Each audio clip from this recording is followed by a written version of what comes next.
एक दिन अपने बंगले की सीढ़ियों से वो फिसल गया, पर फिसलते वक्त उसे ऐसा लग रहा था जैसे वो किसी अंधेरे कुएं में गिर रहा हो। उसे समझ नहीं आ रहा था कि वो कहां जाकर गिर रहा है। वह गिरता ही जा रहा था, गिरता ही जा रहा था। वह जोर जोर से चिल्ला रहा था, मदद की गुहार लगा रहा था, पर ऐसा लग रहा था कि उसकी आवाज कुएं की अंधेरी दीवारों से टकरा के बंद हो रही थी। जब वो नीचे गिर पड़ा तो बेहोश हो गया। जब होश आया तो कितना समय निकल गया वो समझ नहीं पा रहा था। आसपास कुएं की दीवारें दिख रही थी और ऊपर बहुत ही दूर आसमान दिख रहा था। मतलब कुएं से बाहर निकलना नामुमकिन था। कितना भी चिल्लाओ कोई फायदा नहीं था। केशु हिम्मत हार चुका था। मैं तो अपने घर की सीढ़ियों से गिरा था, तो यहाँ कैसे पहुँच गया? केशु ने अपने आप से पूछा। और एक हैरानी की बात यह थी कि इतने ऊपर से गिरने के बावजूद केशु को चोट नहीं आई थी, पर ऊपर जाने का कोई रास्ता नहीं था। अचानक केशु ने देखा कि कुएं से कोई झांक रहा है। केशु ने ठीक से देखा तो देख के डर गया। वह वही स्केयरक्रो था। स्केयरक्रो अब कुएं के अंदर उतर रहा था। वह जैसे जैसे करीब आने लगा, केशु के हाथ पांव डर के मारे कांपने लगे। वह जोर जोर से चिल्लाने लगा, बचाओ, स्केयरक्रो से बचाओ। तभी अचानक उसकी माँ दौड़ते हुए उसके पास पहुंची और माँ ने उठाया। तब जाकर केशु को समझ आया कि वो कुएं में नहीं था, वो अपने घर के बिस्तर से नीचे गिर गया था। माँ ने उसे उठाया तब केशु बहुत डरा हुआ था। अब हर घर में किसी ना किसी को ऐसे भूतिया अनुभव होने लगे। लोग घर के बाहर निकलने से डरने लगे।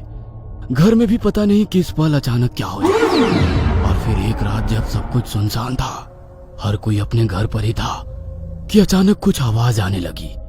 पूरे टाउनशिप की लाइट चली गई। घूप अंधेरा छा गया। मोमबत्ती लगाने की कोशिश भी बेकार हो गई। मोमबत्तियां जलाते ही बुझ रही थी। बड़ा सा तूफान आया था। तूफान की आवाज ही इतनी डरावनी थी कि लोगों के होश उड़ गए। बच्चे माँ से लिपट कर बैठे। जो हो रहा था वो बड़ा शैतानी लग रहा था। अचानक घरों की खिड़कियां खड़खड़ाने लगी। पर्दे ऐसे उड़ने लगे जैसे किसी के पंजे गला पकड़ने के लिए झपट रहे हो। दरवाजे जोर जोर से खुल बंद होने लगे। घर के दरवाजों पर कोई जोर जोर से धक्के दे रहा था। लग रहा था कि कोई शैतानी साया घर में घुसने के लिए दरवाजा तोड़ने की कोशिश कर रहा हो। स्विमिंग पूल के पानी में समंदर की तरह ऊंची ऊंची लहरें उठने लगी। लगने लगा तूफान के साथ साथ भूकंप भी आया हो। लोग अपने परिवार के साथ तो कहीं कहीं पे बड़े लोग भी पलंग के नीचे जाकर छुप गए। पूरी रात दिल दहला देने वाला सिलसिला जारी था। सुबह जब सब कुछ शांत हो गया तब पूरा मंजर बदल चुका था। दबे पांव खिड़की से देखने लगे। घरों में रखे हुए कांच की चीजें टूटकर बिखर चुकी थी। बड़े बड़े टीवी उड़कर किसी और जगह पर गिरे पड़े थे। सारे घरों में मिट्टी के मलबे बने थे। इसमें सबसे डरावनी बात यह थी कि उस मिट्टी के ढेर से ऊपर उठने वाले हाथ दिख रहे थे, तो कहीं पे उसी मिट्टी में किसी औरत का चेहरा दिख रहा था। वो इतना डराने वाला दृश्य था कि वो मिट्टी साफ करने की भी हिम्मत कोई नहीं कर पा रहा था। फोन पर पूछताछ के बाद पता चला कि शहर में तो कोई तूफान ही नहीं आया था, तो इतना बड़ा तूफान सिर्फ टाउनशिप में कैसे आया? घरों के बाहर झांकने पर सब कुछ उड़ा हुआ दिख रहा था। घरों के बाहर रेत का समंदर दिख रहा था। इन सारी उथल पुथल में वो स्केयरक्रो टस से मस नहीं हुआ था। ऐसे खड़ा था जैसे उसी ने रात में बवंडर को न्योता दिया हो। वही आकर लोगों के दरवाजे खटखटा रहा था। अब इस जगह पर एक पल के लिए भी रुकना खतरे से खाली नहीं था।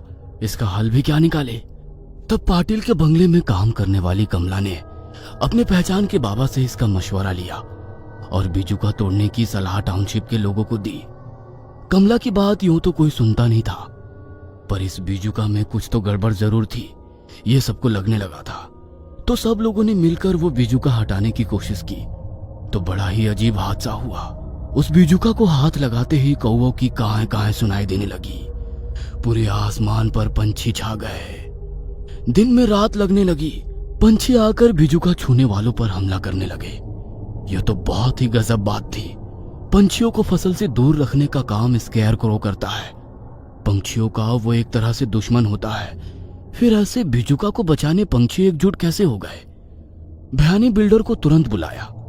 भयानी को यह बात बिल्कुल समझ नहीं आ रही थी कि यहाँ पे कोई पुराना कंस्ट्रक्शन नहीं था, न पहले कोई शमशान था जिसकी वजह से ऐसी अजीबोगरीब घटनाएं होती हो। फिर कमला के पहचान के उस बाबा को बुलाने का फैसला लिया गया। पहले सबको लगा वो बाबा कोई नकली बाबा होगा, पर वो बिल्कुल वैसा नहीं था। जब बाबा ने टाउनशिप में कदम रखे तभी उन्होंने खतरा भांप लिया। वो शांति से दीवार पे चढ़कर बिजुका से बातें करने लगा। सबने समझा कि ये बाबा पागल हो गया है या फिर नौटंकी कर रहा है, पर जब बाबा दीवार से उतरकर सबके बीच आए तब उनके चेहरे पर दया भाव था। भयानी को देखकर बाबा बोले, शमशान पर इमारत बनाने का नतीजा है ये। भयानी गुस्सा हो गया और उसने कहा, झूठ मत बोलिए नकली बाबा, यहाँ कोई शमशान नहीं था। अगर शमशान नहीं था तो क्या था यहाँ पे? भयानी कुछ देर चुप रहा, फिर बोला, बंजर जमीन थी यहाँ। बाबा ने बिजुका की तरफ देखा और फिर भयानी से पूछा, बंजर जमीन तो अब हो गई है, टाउनशिप से पहले जमीन बंजर कैसे हो गई है? भयानी कोई जवाब नहीं दे पाया, वह चुप हो गया। तब बाबा बोले, जवाब नहीं है तुम्हारे पास, ये बिजुका जवाब देगा, देखो। और बाबा ने अपने झोले से कुछ अनाज के दाने बिजुका पर फेंके और कमाल हो गया, वह बिजुका अचानक इंसान की तरह बोलने लगा। भयानी, क्या तुम्हें नहीं पता यहाँ बंजर जमीन कैसे बनी? मैं बताता हूँ। सालों से यहाँ एक छोटा सा गांव था, गरीब किसान रहते थे और इस जमीन पर खेती करते थे, अनाज उगाते थे जो तुम शहर वाले खाते थे।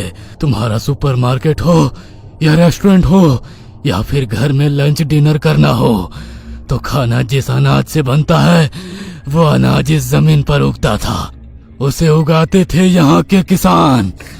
पर इस गांव पर भयानी बिल्डर्स की नजर पड़ी। खेतों की जमीन उसे अपने ड्रीम प्रोजेक्ट के लिए चाहिए थी। उसने किसानों से बात की, पर कोई अपनी माँ समान जमीन बेचने को तैयार नहीं था। नॉन एग्रीकल्चरल लैंड होने के कारण उसे यहाँ कोई कंस्ट्रक्शन करने की इजाजत भी नहीं थी। फिर इस भयानी बिल्डर ने अपनी चाल खेलना शुरू किया। भ्रष्ट अधिकारियों को पैसा खिलाकर यहाँ के किसानों को खेती के लिए पानी मिलना मुश्किल कर दिया। सारा पानी अपने दूसरे प्रोजेक्ट के लिए इस बिल्डर ने इस्तेमाल किया। यहाँ के कुएं पानी के बिना सूख गए, फसलें मिटने लगी, मिट्टी पर केमिकल छोड़ने लगे ताकि कोई फसल यहाँ ना उग पाए। मैं बिजुका था, पंछियों से अनाज की रक्षा करता था, पर भयानी से खेतों की रक्षा करना मुश्किल हो गया था। पंछी अपने पेट के लिए जितना जरूरी था उतना ही अनाज ले जाते, पर भयानी जैसे बिल्डर की भूख पंछियों से कहीं ज्यादा है। उसने पूरा गांव तबाह कर दिया। कर्जा देने के बहाने जमीनें हथियाना शुरू कर दिया। शहर वालों को अनाज मुहैया करवाने वाले किसान भूखे मरने लगे।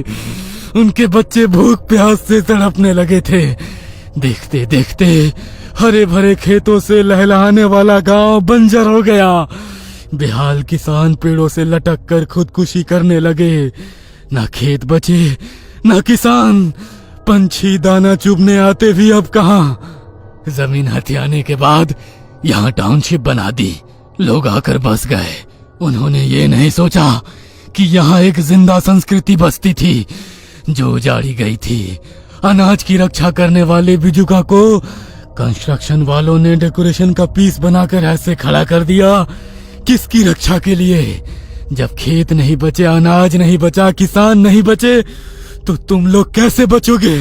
कैसे बचोगे तुम लोग? कैसे? स्केयरक्रो चुप हो गया। टाउनशिप के लोग ये कहानी सुनकर दंग रह गए। भयानी की हालत डर के मारे पतली हो गई थी। सारे डर के माहौल की जड़ उसके ही अपने ड्रीम प्रोजेक्ट में थी। टाउनशिप के लोगों ने कुछ ही दिनों में अपने घर खाली कर दिए। उल्टा भयानी ने अपने पैसे वापस मांगने लगे। भयानी पर केस कर दी, जिसके चलते भयानी को पुलिस स्टेशन के चक्कर काटने में आगे की जिंदगी बितानी पड़ी। नए लोग रहने की सोच भी नहीं सकते थे। ड्रीम प्रोजेक्ट फ्लॉप हो गया था। सालों गुजर गए। भयानी ड्रीम टाउनशिप खंडहर बन चुकी है। अब यहाँ केवल अंधेरा है, वीरान है, टूटी फूटी दीवारें और उसी में से एक दीवार पर वो विजुका, उस अनाज की रक्षा करने जो अब बचा ही नहीं।